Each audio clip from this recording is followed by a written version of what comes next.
Tapi kalau kulit jeruknya itu sudah tipis, tapi kilometernya masih sedikit, itu tanda tanya. Itu yang kedua.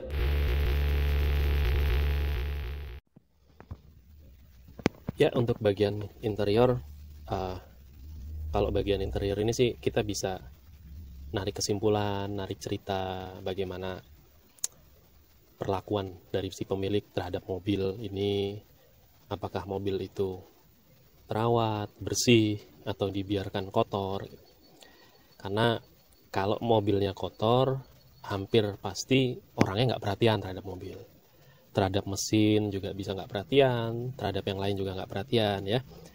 Jadi dari interior, kebersihan interior ini kita bisa menyimpulkan gimana sih perlakuan si pemilik mobil terhadap mobilnya selama ini. Tapi ya karena mobil dipakai harian, biasanya kotor tuh wajar. Kotor itu biasanya di pojok belakang lebih kotor lagi karena nggak pernah dibersihin, dan di sekitar bawah lantai bagasi, sekitaran tempat ban serep itu kalau dari pengalaman udah pasti nggak mungkin bersih. Jadi apalagi kalau yang pemilik sebelumnya ibu-ibu ya, itu di bawah jok belakang, di tempat ban serep itu pasti kotor karena dia bawa makanan buat anak-anak, jatuh ke bawah, rontok ke bawah, dan dia nggak tahu kalau kotorannya itu kotor ke bawah situ. Terus kalau mau interior apa dong yang kita cek gitu ya? Yang kita cek tentu pertama kilometer ya, kilometer digital semua. Tapi itu bukan berarti, wah nggak bisa diputar, enggak. Kalau kilometer indikatornya itu udah digital justru lebih mudah untuk di reset, diatur ulang itu justru lebih mudah. Dan kita nggak tahu secara pasti gimana sih, kita nggak bisa tahu secara pasti apakah itu sudah pernah atau enggak gitu ya.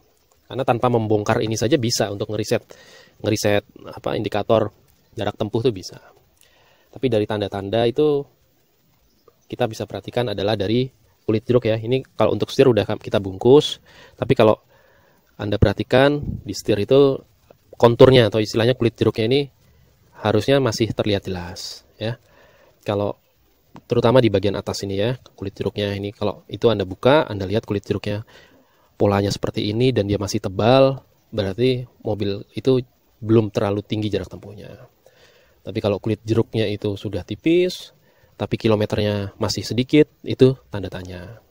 Yang kedua dari pedal ya, dari pedal juga.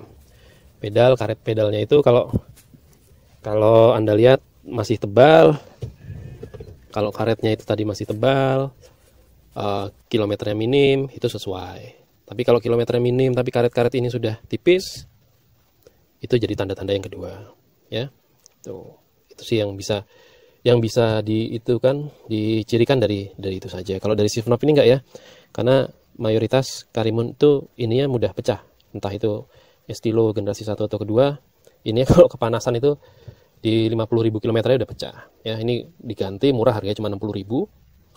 Kalau ini udah gantian juga ya, jadi untuk mencirikan dari sini agak susah tuh. Kemudian mencirikan apakah mobil itu pernah terendam banjir atau tidak gitu ya, agak susah karena rata-rata kain joknya juga sudah dibungkus seperti ini ya, terus karpet dasarnya juga sudah dibungkus gitu. Indikatornya itu dari karat kalau kita mau tahu ya. Di bagian sini, di bagian dalam dashboard itu ada besi ya, besi ini tulangan besi ini tulangan dashboard. Semua mobil ininya tidak dicat ya, tidak dicat. Kalau dia pernah kerendam banjir, dibiarkan beberapa hari kerendam banjir, karena orang banjir kan rata-rata tidak sehari langsung diangkat, itu ini akan berkarat, karat parah panjang sana. Tapi kalau karat-karat kecil tipis ini wajar karena ini nggak dicat ya. Tapi kalau ini karat semua kuning ya, bagian tersembunyi ini parah, berarti dia sebenarnya pernah kerendam sampai bagian atas tuh. Oke, perhatikan bagian yang tersembunyi itu ya. Kemudian dari bawah jok sini juga ya, ini ada besi-besi juga.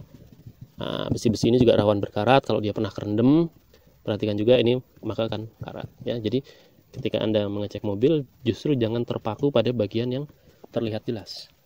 Anda harus cek bagian-bagian tanda-tanda yang bagian tersembunyi.